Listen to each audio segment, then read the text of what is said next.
क्या आपको पता है कि दुनिया में सबसे ज्यादा भीड़ कहाँ है? वो श्मशान घाटों या कब्रिस्तानों में नहीं है। वो भीड़ है औसत, एवरेज लोगों की सोच में। अगर आप इस आवाज को सुन रहे हैं तो एक बात तो साफ है, आप उस भीड़ का हिस्सा नहीं बनना चाहते।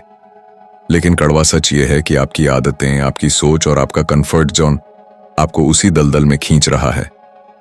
आज हम उस पर्दे को फाड़ देंगे जो आपको सच देखने से रोक रहा है। अक्सर हम कहते हैं कि मैं ठीक हूं, मेरी लाइफ अच्छी चल रही है। लेकिन याद रखिए, अच्छी लाइफ महान लाइफ की सबसे बड़ी दुश्मन है। जब आप सेटल हो जाते हैं तो आपकी ग्रोथ रुक जाती है। सुकरात ने कहा था कि एक इंसान के लिए इससे बड़ी शर्म की बात और कुछ नहीं हो सकती कि वह बूढ़ा हो जाए और कभी अपनी उस ताकत को न देख पाए जिसके लिए उसका शरीर और मन बना था।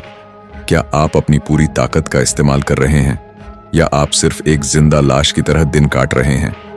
आज दुनिया में एक दिमागी महामारी फैली है, मीडियोक्रिटी, यानी औसत बने रहने की बीमारी। लोग खुश नहीं हैं, वो सिर्फ कंफर्टेबल हैं। और कंफर्ट एक धीमा जर है। डेविड गोगिंस, फ्रेडरिक नीत्शे और मॉडर्न न्यूरोसाइंस ये सब एक ही बात कहते हैं, संघर्ष ही जीवन है। चलिए बात करते हैं उस पिंजरे की जिसे हम आधुनिक सुख कहते हैं। 1960 के दशक में वैज्ञानिक जॉन कैल्हुन ने एक प्रयोग किया था जिसका नाम था यूनिवर्स 25। उन्होंने चूहों के लिए एक स्वर्ग बनाया, असीमित खाना, कोई शिकारी नहीं, कोई बीमारी नहीं, सब कुछ परफेक्ट था। जानते हैं क्या हुआ? कुछ समय बाद चूहों ने मेहनत करना छोड़ दिया। वो सिर्फ खाते, सोते और आपस में लड़ते। माताओं ने अपने बच्चों को छोड़ दिया। अंत में बिना किसी बाहरी हमले के वो पूरी प्रजाति खुद ही खत्म हो गई। बिना चुनौती के उनका दिमाग सड़ गया। आज इंसान उसी यूनिवर्स 25 में जी रहा है। आपका सोफा, आपका स्विगी से आने वाला खाना और आपका सोशल मीडिया, ये सब आपको मानसिक रूप से अपंग बना रहे हैं।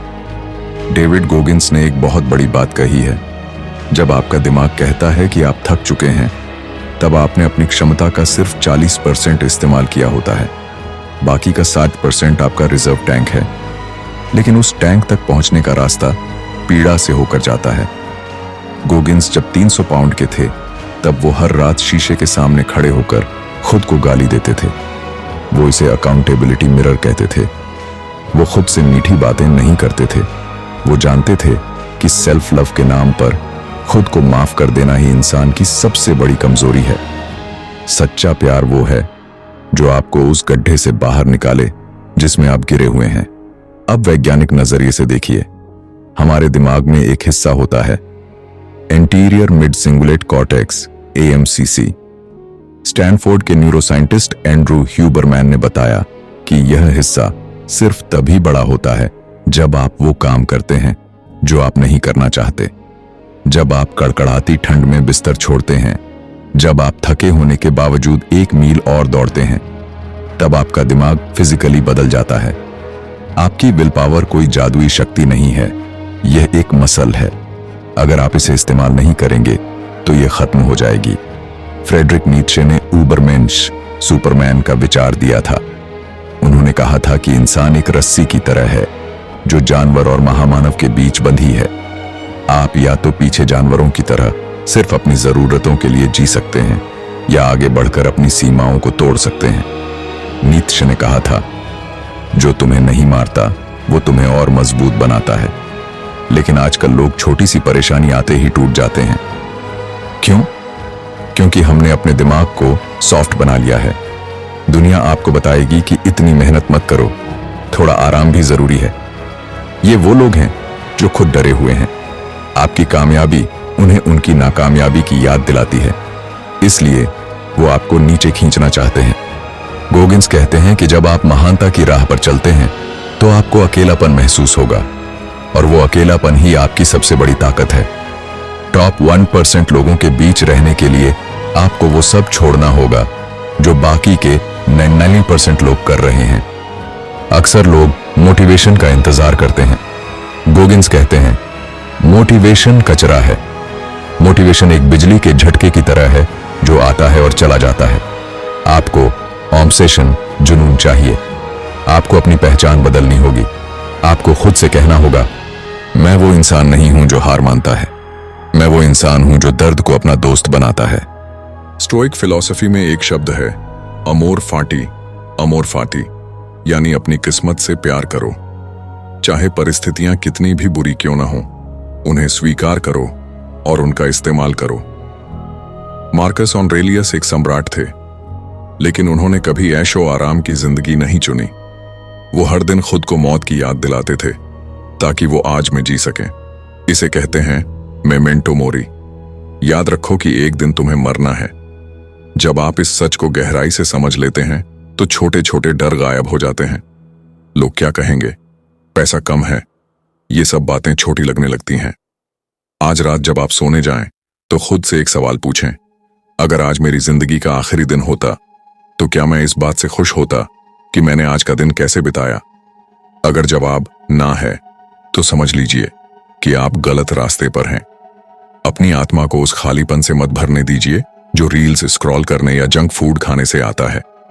वो दर्द आपकी आत्मा की चीख है जो कह रही है कि आप इससे कहीं बेहतर बन सकते थे।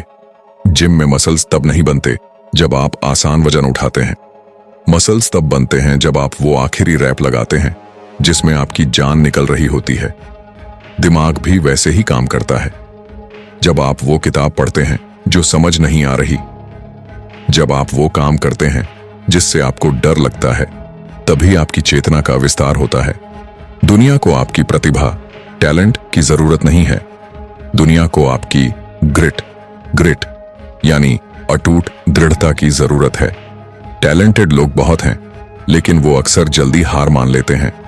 इतिहास वो लोग लिखते हैं जो मैदान में डटे रहते हैं, चाहे उनके पैरों से खून ही क्यों ना निकल रहा हो। अंत में मैं आपसे एक ही बात कहूंगा, औसत होना एक चुनाव है। हर सुबह जब आप अलार्म बंद करते हैं, आप औसत रहने का चुनाव करते हैं। हर बार जब आप काम टालते हैं, आप औसत रहने का चुनाव करते हैं। और हर बार जब आप संघर्ष से भागते हैं, आप अपनी महानता का गला घोंटते हैं। इस वीडियो के खत्म होने के बाद मोटिवेशन के पीछे मत भागिए। जाकर कुछ ऐसा कीजिए जो आपको आज करना चाहिए था लेकिन आपने नहीं किया। उस डर का सामना कीजिए, क्योंकि डर के दूसरी तरफ ही वो इंसान खड़ा है जिसे आप पोटेंशियल सेल्फ कहते हैं। अगर आप अभी भी सुन रहे हैं तो आप उन चुनिंदा लोगों में से हैं जिनके अंदर बदलाव की चिंगारी है। इस चिंगारी को बुझने मत दीजिए। कमेंट्स में अपनी उपस्थिति दर्ज कराइए। अपना लक्ष्य मत लिखिए, बस अपना इरादा लिखिए। I am not average. देखते हैं कितने लोग सच में अपनी जिंदगी की कमान संभालने के लिए तैयार हैं। औसत लोग इस वीडियो को बंद करके भूल जाएंगे, लेकिन जो 8% शेयर हैं वो आज से अपनी नई कहानी लिखेंगे। बहुत बहुत धन्यवाद।